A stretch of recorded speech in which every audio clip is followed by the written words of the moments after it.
Oui, moi je suis Stéphane Leblanc, associé en fiscalité chez EY, qui est anciennement Ernst Young. Et j'ai été promu du HEC en 1991, en bac administration des affaires.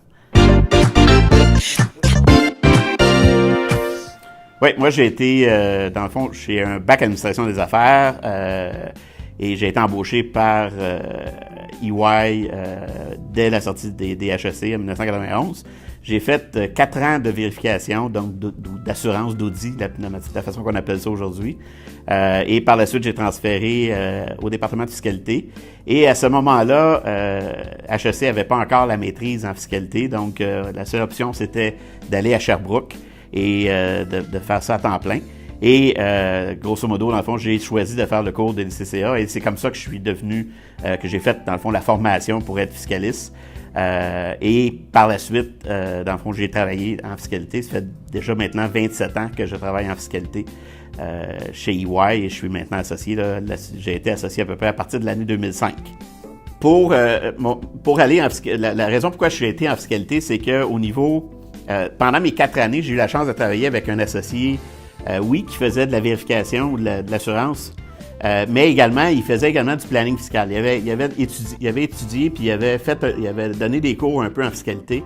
Donc, j'ai touché à la fiscalité quand même très tôt.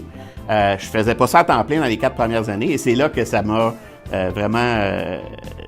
ça m'a titillé puis j'aimais ça parce que je trouvais que j'aidais le client. Au niveau de la vérification, je vais donner, dans le fond, l'assurance que ces états financiers-là sont bons. Au niveau de la fiscalité, tout l'aspect planification, on aide vraiment le client. Et ça change tout le temps. Chaque année, il y a des nouveaux projets de loi, il y a des nouvelles règles, il y a des nouveaux crédits. Donc, ça, c'est intéressant parce qu'on n'est pas dans quelque chose qui est statique, c'est qu'on est tout le temps en continuel changement. Fait que ça, c'est super intéressant aussi. Ça rend la job intéressante. Et également, quand on deal avec nos clients, c'est chaque industrie est différente, ça aussi. Il faut s'adapter également à ce niveau-là. Fait que tout ça fait en sorte que c'est ce que j'aime là, de la fiscalité. C'est intéressant. Donc, également, là, dans mon rôle ici chez EY, c'est moi qui est responsable des médias au niveau de la fiscalité. Donc, je suis appelé à passer à la télé, représenter le bureau pour, dans le fond, lorsque les budgets RD Économie vont demander de suivre le budget avec eux, où on est isolé pendant toute la journée. On n'a pas le droit de sortir et on étudie le budget. Et par la suite, quand le ministre des Finances donne son budget, là, à ce moment-là, on s'en va en studio, souvent au Parlement, où on va enregistrer, où l'émission passe en direct, là, et on va commenter le budget. Donc ça, je fais ça aussi de temps en temps là, dans le courant de l'année, quand il y a de l'actualité fiscale. Donc ça fait partie de mon rôle, de ma job à temps partiel, de faire ça, puis de commenter l'actualité fiscale aussi pour le bureau. L'opportunité de travailler avec les médias, c'est venu, j'avais un associé avant que moi je sois associé, quelques années avant, qui publiait un article qui s'appelle Michel Lantin, et il publiait un article à toutes les semaines dans la presse. Donc il y avait son article, et il donnait des conseils fiscaux autant aux particuliers, un petit peu aux entrepreneurs, mais c'était surtout des particuliers. Et il m'a demandé de l'aider dans les dernières années qu'il a fait ça. Donc, j'écrivais des articles avec lui. Donc, je révisais des articles qu'il avait déjà faits, où on les mettait à jour, où on faisait des nouveaux articles. Et ça m'a amené à travailler avec la presse. La presse ont demandé à Michel Lantin, qu'il connaissait depuis des années parce qu'il publiait, de dire, est-ce que tu aurais quelqu'un qui pourrait venir nous aider à l'intérieur du huis clos pour que nos journalistes puissent consulter? Fait qu'au moins qu'il y ait un expert, un fiscaliste qui puisse consulter au niveau des budgets. Donc, j'ai été avec la presse avant d'être associé en 2005. Donc, aux alentours, je pense que mon premier budget, c'est aux alentours de 2001 ou 2002. Et c'est comme ça. Et là, la presse, m'ont demandé des commentaires, m'ont cité. Et là, c'est comme ça que j'ai commencé graduellement à être connu des médias. Et là, la presse, chaque année, depuis ces années-là, je suis pas mal tout le temps avec eux dans le huis clos, autant au niveau fédéral qu'au niveau du Québec. Et la télé est arrivée quelques années plus tard. Quand ils ont vu mon nom dans la presse, ils m'ont demandé d'aller commenter l'actualité ou un budget. Et là, c'est comme ça que je suis devenu là, au niveau des médias qui font en sorte qu'ils m'appellent puis je vais commenter l'actualité. EY, c'est une firme de services professionnels. Dans le fond, on a 4 piliers qui est au niveau de l'assurance, qui est l'audit, au niveau service consultatif et On a le service transactionnel et la fiscalité dans laquelle je fais partie. EY, c'est à Montréal à peu près 850 employés, à travers le Canada aux alentours de 4000 et à travers le monde plus de 260 000 personnes et avec un chiffre d'affaires de 34,8 milliards à travers le monde.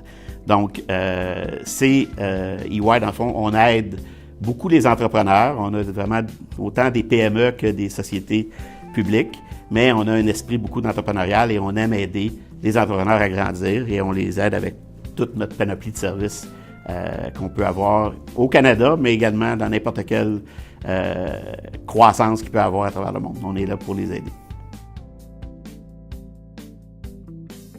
Okay, bon, moi, en tant qu'associé en fiscalité, bon, j'aide les entreprises à gérer tout ce qui a attrait, dans le fond, à leur fardeau fiscal, donc tout ce qui est conformité, à préparer les déclarations, s'assurer qu'ils sont conformes au niveau de toutes les taxes, autant au Canada que ça peut être à l'étranger, que ça peut être aux États-Unis. Et également, moi, comme associé, dans le fond, je suis un peu le chef d'orchestre de l'équipe, donc je vais m'occuper beaucoup de la fiscalité canadienne, mais également, je vais aller chercher des experts, parce qu'on a des experts, des gens qui sont experts qui vont faire que de la fiscalité internationale, que de la fiscalité des prix de transfert.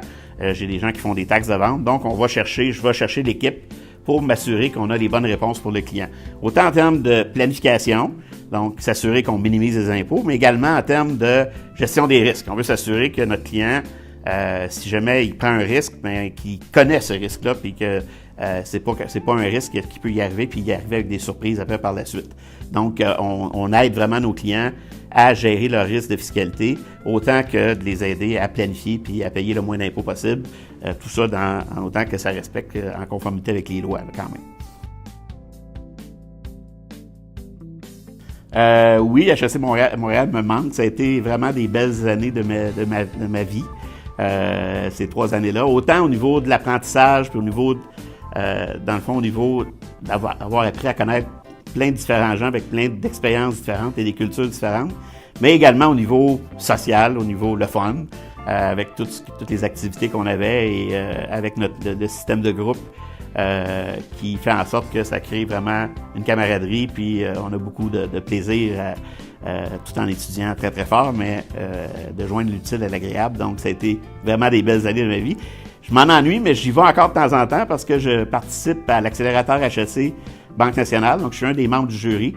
Ça fait quelques années que je siège sur le comité pour décider du gagnant de l'accélérateur HEC, donc c'est un plaisir de retourner au HEC de temps en temps. Oui, j'ai plusieurs conseils. Bon, pour les étudiants, dans le fond, moi, ce que je conseille, c'est, vous êtes au HEC, moi, j'appelle ça, vous êtes là pour apprendre à apprendre. Donc, vous allez vivre des expériences super. Et quand vous arrivez sur le marché du travail, bien, vous continuez à apprendre. Je pense que le plus bel apprentissage que vous pouvez avoir, HEC vous donne la base, HEC vous montre comment apprendre, mais c'est d'acquérir l'expérience. Essayez d'avoir des expériences le plus diversifiées possible. C'est ça qui va réussir, qui va faire en sorte que ça va bâtir votre carrière. Tenter des expériences, des fois ça peut être des mauvaises expériences, mais ça vous aide à grandir. Les bonnes expériences vous aident aussi très bien à grandir. Mais plus vous avez d'expériences variées, plus vous allez être capable de vraiment grandir puis d'avoir une carrière. L'autre chose également, si je reviens, moi, en 1991, mon associé avait un cellulaire dans son auto avec un fil. Les fax commençaient, on était obligé de les imprimer parce qu'ils s'effaçaient, parce qu'ils étaient sur des rouleaux. Et le email puis l'ordinateur, on en avait un pour le bureau. À un moment donné, on pouvait les emprunter. Ça, c'était en 92-93. Donc, si vous pensez à où on est rendu aujourd'hui, puis là, j'ai de l'air d'un dinosaure quand je dis ça, mais la capacité de s'adapter à tous ces changements-là que j'ai vécu, moi, dans ma carrière pendant 27 ans, si quelqu'un qui n'est pas capable de s'adapter à tout ça, il ne sera pas capable de réussir. Fait que la capacité à s'adapter à n'importe quoi, ça, c'est vraiment primordial pour avoir du succès dans votre carrière.